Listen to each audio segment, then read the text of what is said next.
ओम नमो भगवते वासुदेवाय। आज हम श्री गर्ग संहिता के माधुर्य खंड का 8वां अध्याय सुनेंगे। इसमें हम सुनेंगे आगे सीता स्वरूपा, गोपियों के पूछने पर श्री राधा का श्री कृष्ण की प्रसन्नता के लिए एकादशी व्रत का अनुष्ठान बताना और उसके विधि, नियम और महात्म्य का वर्णन करना।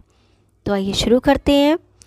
श्री नारद जी कहते हैं, मिथिलेश्वर, अब यज्ञ सीता स्वरूपा गोपियों का वर्णन सुनो, जो सब पापों को हर लेने वाला पुण्यदायक, कामना पूरक तथा मंगल का धाम है। दक्षिण दिशा में उशीनर नाम से प्रसिद्ध एक देश है, जहाँ एक समय 10 वर्षों तक इंद्र ने वर्षा नहीं की। उस देश में जो गोधन से संपन्न गोप थे, वे अनावृष्टि के भय से व्याकुल हो अपने कुटुंब और गोधनों के साथ व्रजमंडल में आ गए। नरेश्वर नंदराज की सहायता से वे पवित्र वृंदावन में यमुना के सुंदर एवं सुरमय तट पर वास करने लगे। भगवान श्री राम के वर से यज्ञ सीता स्वरूपा गोपांगनाएं उन्हीं के घरों में उत्पन्न हुई। उन सब के शरीर दिव्य थे तथा वे दिव्य यौवन से विभूषित थीं। नरपेश्वर, एक दिन वे सुंदर श्री कृष्ण का दर्शन करके मोहित हो गईं और श्री कृष्ण की प्रसन्नता के लिए कोई व्रत पूछने के उद्देश्य से श्री राधा के पास गई। गोपियाँ बोली, दिव्य स्वरूपे, कमल लोचने, वृषभानुनंदिनी श्री राधे, आप हमें श्री कृष्ण की प्रसन्नता के लिए कोई शुभ व्रत बताएं, जो देवताओं के लिए भी अत्यंत दुर्लभ है। वे श्री नंद नंदन तुम्हारे वश में रहते हैं। राधे, तुम विश्व मोहिनी हो और संपूर्ण शास्त्रों के अर्थ ज्ञान में पारंगत भी हो। श्री राधा ने कहा, प्यारी बहनों, श्री कृष्ण की प्रसन्नता के लिए तुम सब एकादशी व्रत का अनुष्ठान करो, उससे साक्षात श्री हरि तुम्हारे वश में हो जाएंगी, इसमें संशय नहीं है। गोपियों ने पूछा, राधिके, पूरे वर्ष भर की एकादशियों के क्या नाम हैं, यह बताओ। प्रत्येक मास में एकादशी का व्रत किस भाव से करना चाहिए? श्री राधा ने कहा, गोप कुमारियों, मार्गशीर्ष मास के कृष्ण पक्ष में भगवान विष्णु के शरीर से मुख्यतः उनके मुख से एक असुर का वध करने के लिए एकादशी उत्पन्न हुई। अतः वह तिथि अन्य सब तिथियों से श्रेष्ठ है। प्रत्येक मास में पृथक पृथक एकादशी होती है, वही सब व्रतों में उत्तम है। मैं तुम सबों को हित की कामना से उस तिथि के 26 नाम बता रही हूँ। मार्गशीर्ष कृष्ण एकादशी से आरंभ करके कार्तिक शुक्ला एकादशी तक 24 एकादशी तिथियां होती हैं। उनके नाम क्रमशः इस प्रकार हैं: उत्पन्ना, मोक्षा, सफला, पुत्रदा, षटतिला, जया, विजया, आमलकी, पापमोचनी, कामदा, वरुथिनी, मोहिनी, अपरा, निर्जला, योगिनी, देवशैनी, कामिनी, पवित्रा, अजा, पद्मा, इंद्रा, पापकुंशा, रमा तथा प्रबोधिनी। 2 एकादशी तिथियां मलमास की होती हैं। उन दोनों का नाम सर्वसम्मत प्रदा है।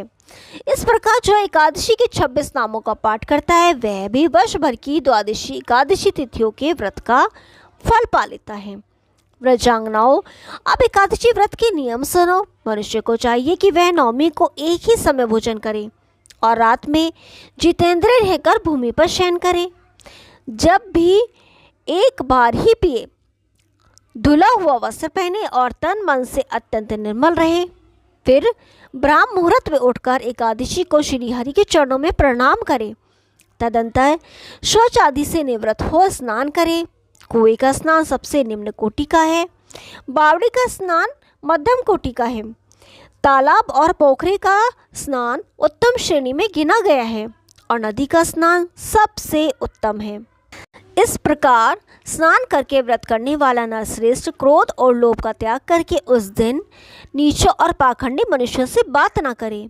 जो असत्यवादी, ब्राह्मण, निंदक, दुराचारी, अगम्या स्त्री के साथ समागम में रत रहने वाले, परधनहारी, परस्त्रीगामी, दुर्व्रत तथा मर्यादा का भंग करने वाले हैं, उनसे भी व्रती मनुष्य बात ना करे। मंदिर में भगवान के शव का पूजन करके वहाँ निवेद लगाए और भक्तियुक्त चित्त से दीप दान करे। ब्राह्मणों से कथाएं सुनकर उन्हें उत्तम दक्षिणा दे, रात को जागरण करे और श्री कृष्ण संबंधी पदों का गान एवं कीर्तन करे। वैष्णव व्रत एकादशी का पालन करना हो तो दशमी को कांसे का पात्र, मांस, मसूर, कोदो, चना, साग, शहद, पराया अन्न, दोबारा भोजन और मैथुन, इन 10 वस्तुओं का त्याग दे। जुए का खेल, निद्रा, तांबुल सेवन, दंत धावन, पर निंदा, चुगली, चोरी, हिंसा, रति, क्रोध और असत्य भाषण, एकादशी को इन 11 वस्तुओं का त्याग कर देना चाहिए। कांसे का पात्र, मांस, मद, शहद, तेल, मिथ्या भाषण, पिट्ठी, साठी का चावल और मसूर आदि का द्वादशी को सेवन ना करें। इस विधि से उत्तम एकादशी व्रत का अनुष्ठान करें। गोपियाँ बोली, परम बुद्धिमती श्री राधे, एकादशी व्रत का समय बताओ, उससे क्या फल होता है यह भी कहो, और एकादशी के माध्यम का भी यथार्थ रूप से वर्णन करो। श्री राधा ने कहा, यदि दशमी 55 घड़ी तक देखी जाती हो तो वह एकादशी त्याज्य है, फिर तो द्वादशी को ही उपवास करना चाहिए। यदि पल भर भी दशमी से वेद प्राप्त हो तो वह संपूर्ण एकादशी तिथि त्याग देने योग्य है। ठीक उसी तरह जैसे मदिरा की एक बूंद भी पड़ जाए तो गंगा जल से भरा हुआ कलश त्याज्य हो जाता है। यदि एकादशी बढ़कर द्वादशी के दिन भी कुछ काल तक विद्यमान हो तो दूसरे दिन वाली एकादशी ही व्रत के योग्य है। पहली एकादशी को उस व्रत में उपवास नहीं करना चाहिए। व्रजांगनाओं, अब मैं तुम्हें इस एकादशी व्रत का फल बता रही हूँ, जिसके श्रवण मास से वाजपेयी यज्ञ का फल मिलता है, जो 88,000 ब्राह्मणों को भोजन कराता है। उसको जिस फल की प्राप्ति होती है, उसी को एकादशी का व्रत करने वाला मनुष्य उस व्रत के पालन मात्र से पा लेता है।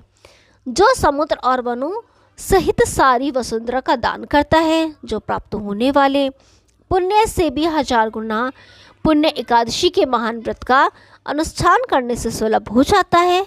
जो पापांग से भरे हुए संसार सागर में डूबे हैं, उनके उद्धार के लिए एकादशी का व्रत ही सर्वोत्तम साधन है।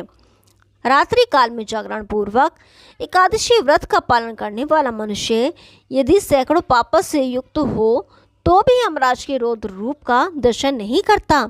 जो द्वादशी को तुलसी दल से भक्ति पूर्वक श्री हरि का पूजन करता है, वह जल से कमल पत्र की भांति पाप से लिप्त नहीं होता। सहस्त्रों अश्वमेध यज्ञ तथा सैकड़ों राजसूय यज्ञ भी एकादशी के उपवास की 16वीं कला के बराबर नहीं हो सकते। एकादशी का व्रत करने वाला मनुष्य भ्रातृ कुल की 10, पितृकुल की 10 तथा पत्नी के कुल की 10 पीढ़ियों का उद्धार कर देता है। जैसी शुक्ल पक्ष की एकादशी है, वैसी ही कृष्ण पक्ष की भी है। दोनों का समान फल है।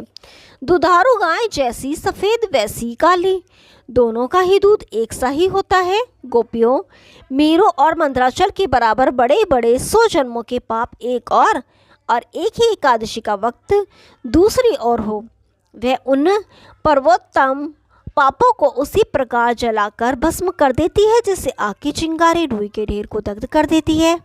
गोपांगनाओं, विधि पूर्वक हो या अविधि पूर्वक यदि द्वादशी को थोड़ा सा भी दान कर दिया जाए तो वह मेरु पर्वत के समान महान हो जाता है।